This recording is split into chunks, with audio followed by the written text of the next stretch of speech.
Hello, everyone, and welcome to another edition of Artist Response to a Moment. My name is Joy Davis. I am the manager of adult and community programs here at the Walters Art Museum. And today I have the pleasure of interviewing Liz and Shannon, Shannon Collis and Liz Donadio. Before we start, I just want to encourage you all to ask questions throughout this process in the comment section. So I just wanted to give a little bit of background for Liz and Shannon for those that might have not read their bios before.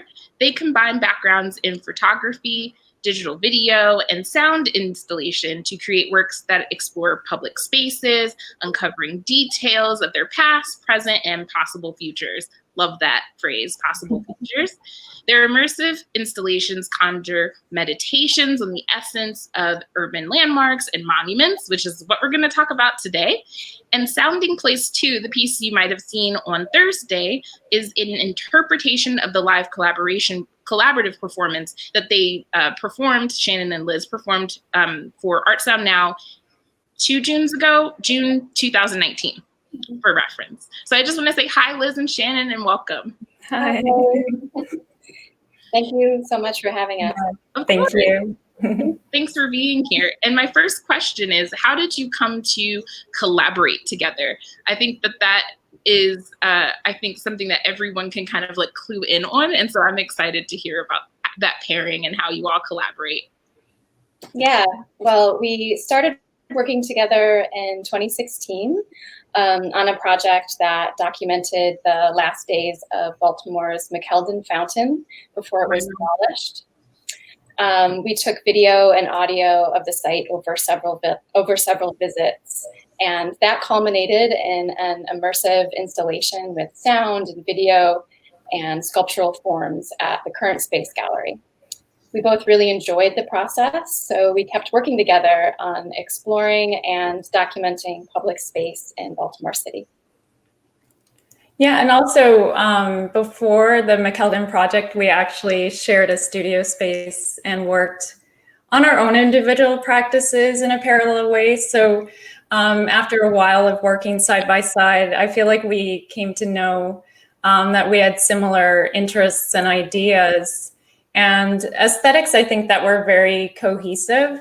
So we knew that the idea of making work collaboratively would give us the ability to be sort of more ambitious with our projects, so we could make works together that are larger in scale. I think this is the first time we've integrated sculptural forms for both of us.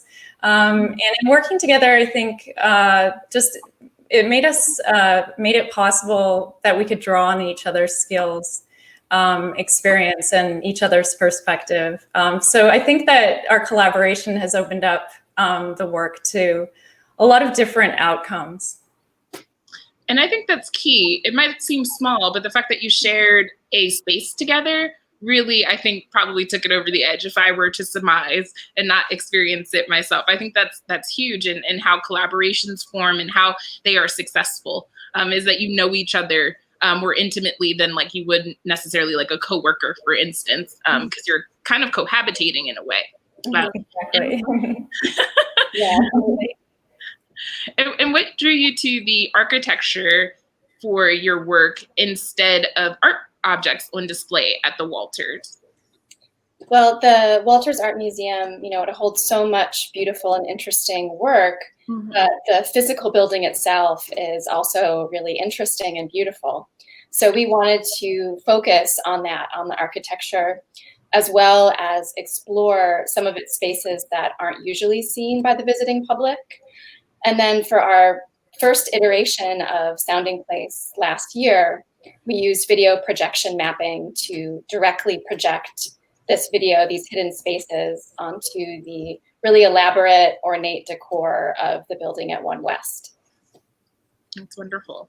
Yeah, and I think, using projection in that space, I don't think has been done since. So I'm really curious how we would activate that space in the future. And I think that that really set a stage for how you can activate spaces in which people think that, oh, they're just the architecture and they kind of like stand alone and they don't really have anything to say or to give to an audience other than the fact that they exist and house people or art objects. So I think that's great that you all took a different approach to the Art Sound Now process.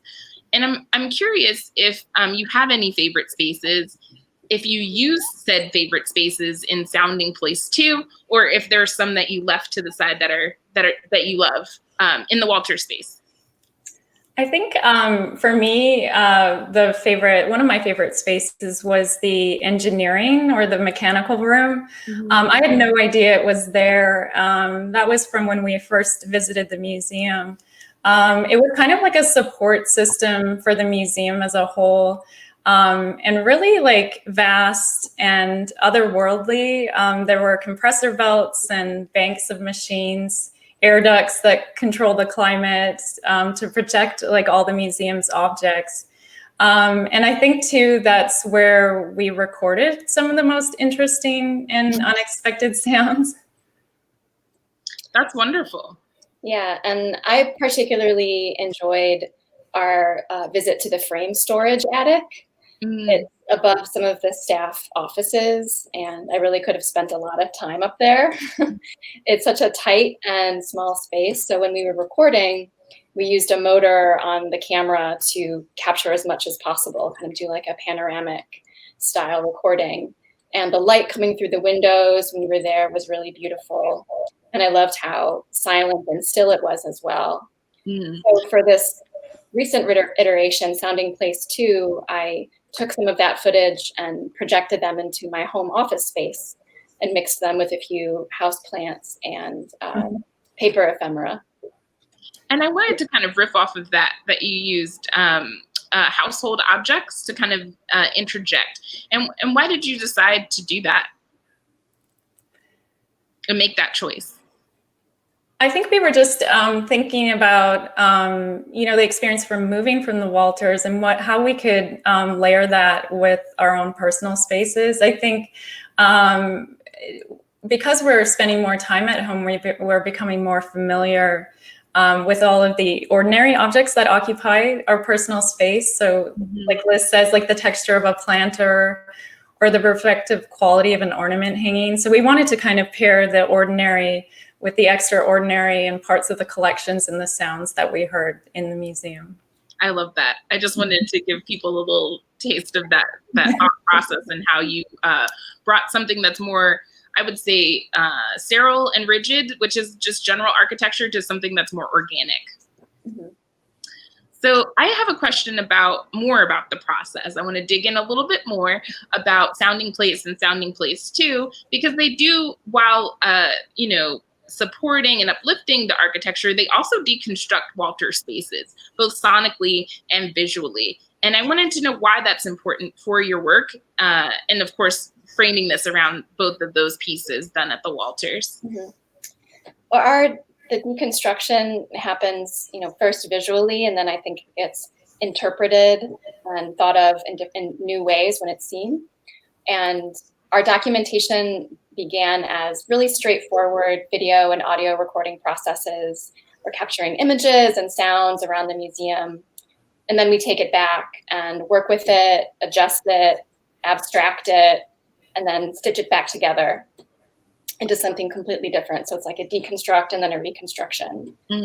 And we focus on revealing the hidden aspects of these public spaces, imagining what they would be like if they were alive, living and breathing. And, with Sounding Place 2, we added another layer of our own personal domestic environments. And I also think of, instead of just thinking of deconstructing, is that our work could be thought of as being sort of like constructive or additive. We often use the comparison to this idea of the palimpsest. So the idea of like layering material and content. So we have a lot of original footage that's altered, but the traces of the earlier form remains the same. So like, for example, in this iteration of Sounding Place, like Liz mentions, we layered the sights and sounds from the museum with the objects and spaces from our private homes. So I think ultimately, again, we're creating a new visual and sonic space. And I love that. And in rebuilding and also deconstructing space, I'm curious if there was a point or parts of like Empire that you were toying with, or parts of institutional like framework that you were toying with within this? Not to get real deep, but I think that it's important that, you know, you're literally deconstructing, you know, an institutional space. And so I'm curious if you all thought about that, if that was a part of your process as well. Yeah, the history of public space is always in the back of our minds, and it's always in our research, knowing sort of where things came from, how they came to be, and then organically using that to inform the rest of our process. We also like to leave it open-ended so that it's not overtly commentary, but more open to interpretation, but love when those perspectives get seen in the work. That's wonderful. I like the idea of keeping it open, but like you, in doing that, you're not just like leaving it open, right? Like you are providing the conversation to happen. And I think that's pretty critical to what happens in contemporary art, but also critical to just how art functions and can function, I should say. Not all art functions that way. And so I think that's great. And I'm curious, how did you pull off this collaborative effort during a pandemic? And we're also in the middle of revolution, and also we're opening back up, and also so many things are uncertain. How did you pull that off? Yeah. Oof.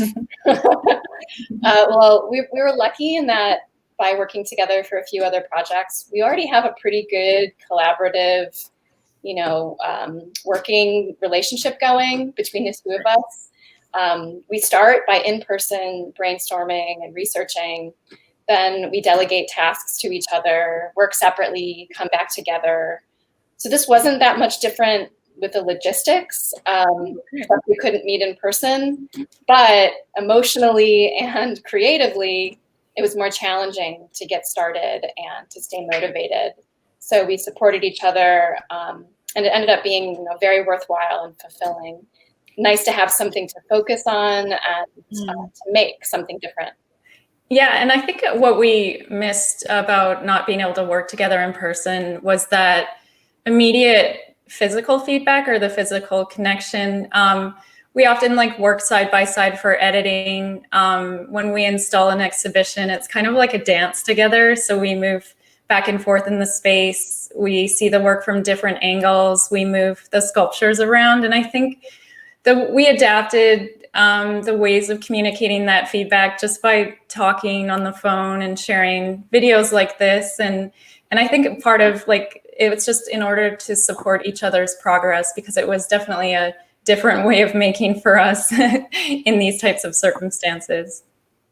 I think that's important to talk about, that just the communication part of the process, because I think that can be a hurdle even if we weren't in the middle of a pandemic, to articulate your practice and your mode of being. And I think because you work collaborative already, there's a lot of barriers that have been broken down. So there isn't as much to work through, but I just think that that's so key. I'm glad that you brought that up.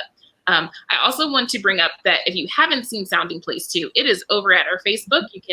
You're here already, so you can just go check that out over there. So my next question is, if you could, for our audience, if you could compare and contrast your process. We did talk a little bit about how you pulled it off during the pandemic, but in comparison, how was it like working inside the museum and now working at home in comparison between your two experiences? Mm-hmm. Well, we were really fortunate last year working with Art Sound Now and the programming to have a lot of time inside the museum, gathering our material, getting access to those weird underground closet spaces that we were interested in, and then having time at One West, testing out our projections and sound. And we felt a lot of really positive energy and support from the staff that we worked with, and that fueled our process. And for the final live performance, of course, it was amazing to see the audience responding to the work. Working from home obviously offers flexibility and space, but it lacks that immediate inspiration and energy of creating work in the museum. But I have to say that it was nice not to have to lug around a whole bunch of technical equipment and cables. I can only imagine. And I think like the installation, that was the biggest difference, or the presentation of our work as we normally do. When we worked on our first iteration of Sounding Place inside the museum walls, We use the double parlor room as our blank canvas. So we use the corners of the ceilings, the architecture of the fireplaces, and we get to set up the sound to really fill the space of the room. But for this one, making work for a single screen viewing experience is really an interesting challenge, because the video can be viewed and listened to on many different devices, big and small. We don't know if people are wearing headphones or not. So it's really missing the immersive component, but I think that it could be an interesting kind of next project challenge. Is there a way to engage viewers with screen-based content that they could view from home in a different way? Like, I think of VR or binaural audio. I think people are going to think about ways of working quite differently after we all sort of come together. Can you describe for us what binaural is? Because I don't know what that is. Okay. It's so when audio is recorded sort of the same headspace of your ears. So when you play it back in a headset from home, it actually can sound like you're in that physical space in the way that it's been recorded.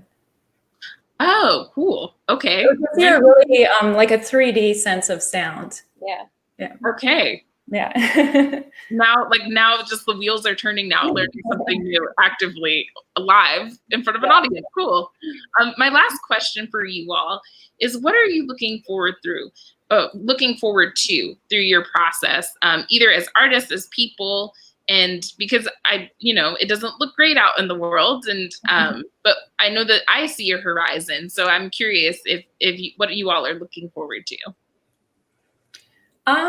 I could think, of course, and I could probably speak for both Liz and I, that we look forward to like in-person, personal connection, seeing friends and family.